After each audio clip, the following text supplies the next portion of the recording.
Los parques Disney fueron creados para generar asombro y felicidad, pero detrás de la música y las luces hay historias que terminaron en miedo y muerte. No son accidentes que esperarías en un lugar hecho para divertirse. Y sin embargo ocurrieron, quedando como algunos de los momentos más oscuros en la historia de Disney. Revelaremos 5 muertes inquietantes dentro de los parques Disney, hechos reales que muestran lo rápido que la alegría puede volverse tragedia. Era el 3 de enero de 1984. Regina Dolly Young, de 48 años, de Fremont, California, pasaba el día en Disneyland con 4 amigos. El grupo decidió subir a los Matterhorn Bobsleds, una de las atracciones más famosas del parque. Fue una elección que terminaría en tragedia, y más tarde, en una de las historias de fantasmas más inquietantes de Disneyland. Dolly se sentó sola en la parte trasera de un trineo para 8 pasajeros, mientras sus amigos iban adelante, sin poder ver lo que ocurría detrás. Mientras el trineo avanzaba por la pista estrecha, entre giros bruscos y cuevas oscuras, Dolly fue lanzada de su asiento y cayó sobre las vías. Segundos después, otro trineo apareció en la curva, avanzando a unas 20 millas por hora. La golpeó. El juego se detuvo automáticamente en 30 segundos. Cuando el personal y los equipos de emergencia llegaron, Dolly ya había fallecido. Testigos recordaron ver camiones de bomberos y médicos llegar por pasillos ocultos, mientras empleados disfrazados, incluso Mickey Mouse, intentaban distraer a los visitantes. Los Matterhorn Bobsleds funcionaban desde 1959. Era la primera montaña rusa de acero de Disneyland, diseñada para parecer un viaje veloz por los Alpes suizos. Cada trineo llevaba 8 pasajeros en 2 vagones unidos, con cinturones que los aseguraban. En ese entonces, el juego usaba cinturones de fricción. El pasajero debía pasar la correa por una hebilla y cerrarla, distinto al sistema de clic que se usa hoy. Tras el accidente, el cinturón de Dolly fue hallado desabrochado, pero no roto. Los oficiales informaron que no hubo falla mecánica. O se soltó o no estaba bien abrochado desde el inicio. Disneyland declaró que los empleados revisaban cada cinturón antes de salir. Aún así, la duda persistía. Si Dolly estaba sujeta, ¿cómo cayó? Incluso el vocero del parque admitió que no hubo fallas, solo el hecho de una mujer que salió del vehículo de alguna manera. También expresó no entender cómo pudo suceder. La investigación confirmó que Dolly fue expulsada de su asiento a mitad del recorrido, en el lado de Tomorrowland de la montaña. La atracción volvió a abrir al día siguiente. La familia de Dolly pronto presentó una demanda, acusando a Disneyland de negligencia. Su esposo separado, John Young, junto con sus 2 hijos adultos, argumentaron que el cinturón no estaba bien asegurado. Dijeron tener fotos de Dolly y del lugar del accidente, y pidieron revisar el diseño del juego. La familia reclamó $5 millones por daños. El juicio fue programado para marzo de 1988, pero antes de comenzar el caso se resolvió en silencio. Los términos se mantuvieron secretos, y ambas partes tuvieron prohibido hablar. Más tarde, Disneyland reemplazó los cinturones de fricción por cinturones de clic, aunque afirmaron que no tenía relación con el accidente. No fue el primer incidente fatal en el Matterhorn. En 1964, un adolescente se levantó durante el recorrido y golpeó su cabeza, muriendo después. El caso de Dolly fue la segunda y última muerte en esa atracción. Los empleados comenzaron a llamar al lugar donde murió Dolly's Deep. Algunos decían sentir que alguien los observaba al caminar por la pista de noche. Un exoperador recordaba siempre percibir su presencia e incluso saludarla en voz alta durante los turnos nocturnos. Otros hablaban de escalofríos, luces parpadeantes y figuras sombrías cerca del descenso. Algunos visitantes también notaron cosas extrañas. La música Briggs Smith contó que visitó Disneyland con Mark E. Smith poco antes del accidente. Dijo que Mark tuvo una reacción emocional al juego, llamándolo incluso maligno. Minutos después, llegaron vehículos de emergencia y el Matterhorn fue cerrado. Pronto se supo que Dolly Young había muerto. Años más tarde, Briggs confesó algo personal. Sus abuelos solían llamarla Dolly. Describió todo el suceso como surrealista, casi una advertencia. Desde entonces, Dolly's Deep sigue siendo un nombre no oficial, susurrado entre los empleados. Muchos creen que Dolly nunca dejó el juego, y aunque millones disfrutan del Matterhorn sin peligro, quienes trabajan allí de noche aún hablan de esa presencia extraña en esa parte de la pista.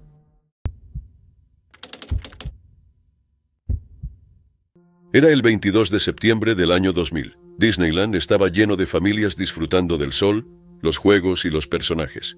Era el cumpleaños número 40 de Victoria Zucker. Ella y su esposo llevaron a su hijo de 4 años, Brandon Jonathan Zucker, desde Santa Clarita para celebrar.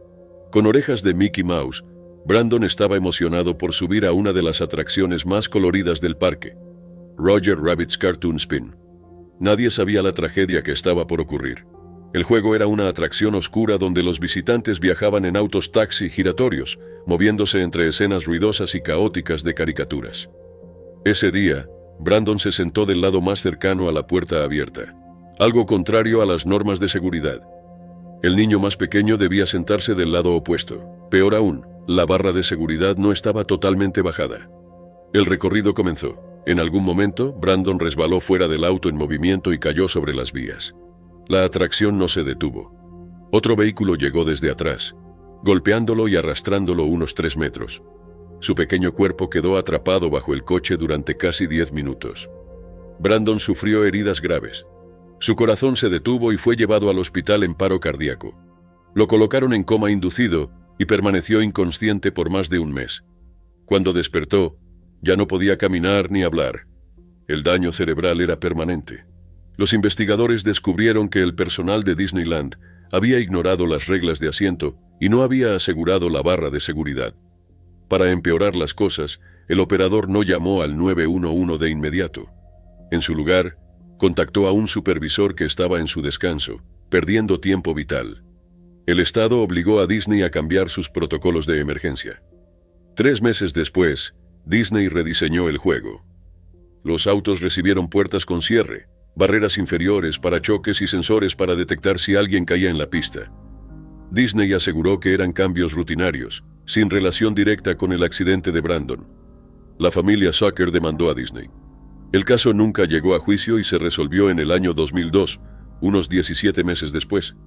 Aunque la suma no se reveló, expertos estimaron entre 20 y 30 millones de dólares. El dinero se destinó al cuidado médico de Brandon por el resto de su vida. La vida de Brandon nunca volvió a ser la misma. Requería atención constante. No podía moverse ni alimentarse solo y sufría escoliosis, infecciones y terapias continuas. Su madre aún lo describía como un hijo maravilloso que sonreía y reía a veces, pese a todo. El 25 de enero de 2009, Brandon, de 13 años, vivía con su padre en Anaheim. Esa mañana comenzó a tener dificultad para respirar. Los paramédicos lo llevaron al Hospital St. Joseph y luego al Children's Hospital of Orange County. Poco después de la 1 de la madrugada del 26 de enero, murió en los brazos de su madre. Esa mañana se realizó la autopsia. La causa se registró como inconclusa, pero los médicos confirmaron que su muerte estaba vinculada a los años de trauma tras el accidente. En los años posteriores, Disneyland implementó cambios. Los empleados fueron instruidos para llamar al 911 directamente. Se colocaron paramédicos dentro del parque, y en 2003 se lanzó una campaña de seguridad infantil. Disney nunca admitió que estos cambios estuvieran relacionados con el caso de Brandon, pero el momento lo dejaba claro.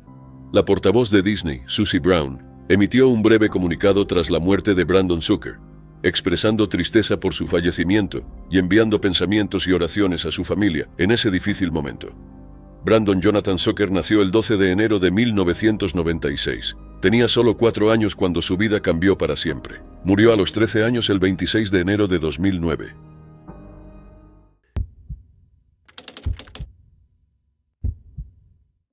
Era el 8 de julio de 1974.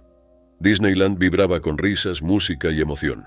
Apenas 9 días antes, una nueva atracción llamada America Sings había abierto en Tomorrowland. El espectáculo presentaba animales animatrónicos que cantaban y un teatro giratorio que llevaba a los visitantes por distintas eras de la música estadounidense. Las familias llenaban los asientos, ansiosas por disfrutar del show. Antes de terminar la noche, Disneyland enfrentaría la tragedia más perturbadora de su historia. Una empleada de 18 años llamada Debbie Stone acababa de comenzar su trabajo de verano. Antes de que el parque cerrara esa noche, se convertiría en la primera y única trabajadora de Disneyland en morir mientras cumplía sus tareas. Deborah Gale Stone nació el 18 de junio de 1956 en Santa Ana, California. Era la hija mayor de Bill y Marilyn Stone. Conocida por su inteligencia, atletismo y ambición, acababa de graduarse de la escuela secundaria de Santa Ana con honores, recibiendo el premio del director. Era nadadora, atleta destacada, y planeaba asistir a la Universidad Estatal de Iowa ese otoño. Para ahorrar dinero para la matrícula, aceptó un trabajo de verano en Disneyland. Para Debbie, trabajar allí era un sueño. Fue contratada como anfitriona de America Sings. Su función era recibir al público, presentar el show y apartarse mientras el teatro giraba. America Sings abrió el 29 de junio de 1974. Reemplazó a un espectáculo anterior, The Carousel of Progress, que había sido trasladado a Disney World. El edificio se mantuvo igual, pero la rotación se invirtió. En lugar de girar en el sentido de las agujas del reloj, las 6 secciones del público giraban en sentido contrario, pasando por escenarios fijos en el centro. Cada ciclo duraba 24 minutos, con una pausa de 45 segundos entre funciones mientras salía un grupo y entraba el siguiente. Esa pausa era cuando Debbie más trabajaba, de pie al costado izquierdo del escenario para saludar a los invitados. El 8 de julio, durante una de esas transiciones cerca de las 11 de la noche, algo salió terriblemente mal. Más temprano esa noche, había llamado a sus padres. Les contó que estaba enamorada y pidió su bendición para comprometerse. Estaba emocionada por su futuro. Una hora después, estaba muerta. Mientras el teatro giraba, Debbie de algún modo entró en el angosto espacio entre la pared fija del escenario y la pared móvil del área de asientos. Nadie sabe cómo. Algunos creen que pudo haberse movido hacia atrás, inclinado para hablar con otro empleado o intentado cruzar de sección. Fuera cual fuera la razón, quedó atrapada en el hueco. La pared siguió moviéndose, y Debbie fue aplastada. Una familia en el teatro contiguo escuchó su grito. Daniel Robinson, un miembro de la Fuerza Aérea de 33 años, corrió a alertar al personal.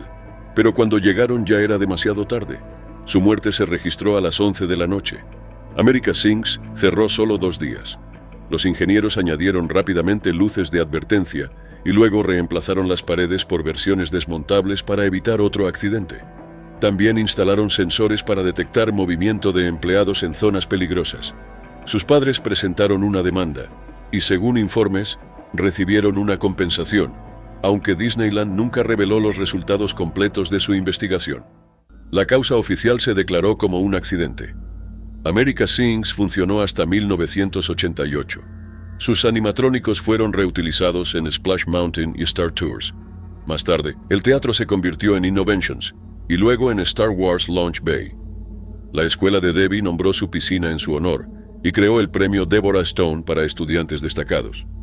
Su familia recibió cientos de cartas contando cómo ella había impactado la vida de muchos. Algunos incluso afirmaron escuchar su voz aún dentro del teatro, susurrando suavemente, «Ten cuidado». Debbie Stone sigue siendo la única empleada de Disneyland que murió trabajando dentro del parque. Su historia reveló fallas en el diseño y los protocolos de seguridad de la época.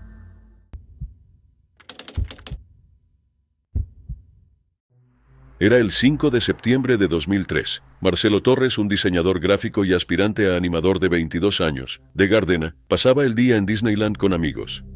Para él debía ser un día de diversión, lleno de risas y juegos. Una de las atracciones que más esperaban era Big Thunder Mountain Railroad, la montaña rusa del tren minero en Frontierland. Pero en lugar de terminar en emoción, el paseo terminó en desastre. Esa mañana, Marcelo subió al primer vagón de pasajeros sin saber que en pocos minutos una falla mecánica evitable le costaría la vida. Big Thunder Mountain Railroad era una de las atracciones más populares de Disneyland. Desde su apertura en 1979, había encantado a millones con sus giros, túneles y paisajes del viejo oeste. El tren estaba diseñado como una locomotora que tiraba de 5 vagones abiertos, con capacidad para 32 pasajeros. El vagón delantero no tenía motor, simplemente guiaba al tren entre curvas cerradas, túneles y caídas. El 5 de septiembre, 2 trenes estaban en funcionamiento esa mañana. Más tarde, se agregó un tercero. Este tren había estado fuera de servicio durante 3 días por mantenimiento rutinario. Pero cuando volvió, los operadores no fueron informados de que acababa de ser reparado. Los investigadores descubrieron después que durante el mantenimiento, 2 tornillos que aseguraban una pieza de rueda no se habían ajustado correctamente y un cable de seguridad había sido omitido. El tren completó 12 viajes sin fallas evidentes, aunque algunos operadores notaron un ruido metálico extraño. En lugar de detenerlo, decidieron quitarlo de la vía después de una vuelta más. Nunca llegó a hacerlo. Marcelo y sus amigos subieron para ese 13º recorrido. Él se sentó en el primer vagón de pasajeros justo detrás del coche delantero con forma de locomotora. Al entrar en un túnel oscuro, los errores previos salieron a la luz. Los tornillos sueltos provocaron que el conjunto de ruedas del lado izquierdo se soltara. El eje se desplazó, trabándose contra la vía mientras el tren subía la colina. La locomotora se levantó violentamente, golpeó el techo del túnel y rompió la barra que la conectaba con los vagones. El coche delantero cayó con fuerza sobre el vagón donde Marcelo estaba sentado. El impacto lo aplastó dentro. Los equipos de rescate lograron sacarlo de los restos, pero sus heridas eran demasiado graves.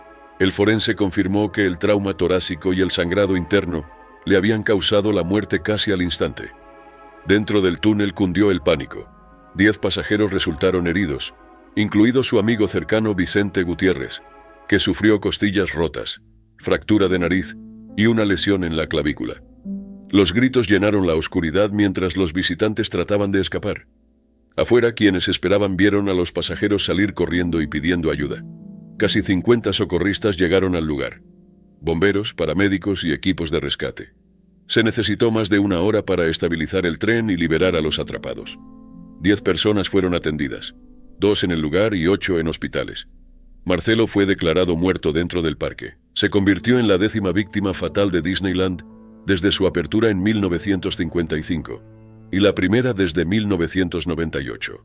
Las investigaciones revelaron fallas sistémicas. El mantenimiento se había aprobado sin revisiones adecuadas y los operadores no estaban entrenados para detener una atracción ante ruidos anormales. El informe estatal concluyó que el choque fue causado por mantenimiento inadecuado, relacionado con el cambio de Disneyland hacia un sistema de ahorro que dependía menos de la experiencia del personal. Los padres de Marcelo, Jaime y Carmen, presentaron una demanda. En 2005, Disney llegó a un acuerdo antes del juicio, y la familia donó $500,000 del monto para crear becas en Brooks College, en honor al sueño de Marcelo de convertirse en animador. California impuso reglas más estrictas de seguridad en Disneyland. Capacitación obligatoria, mejores inspecciones y la firma del mecánico responsable tras cada reparación. La muerte de Marcelo Torres sigue siendo una de las tragedias más impactantes en la historia de Disney.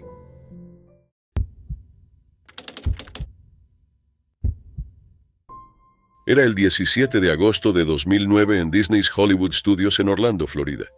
El parque se preparaba para otro ensayo de una de sus atracciones más populares, el Indiana Jones Epic Stunt Spectacular.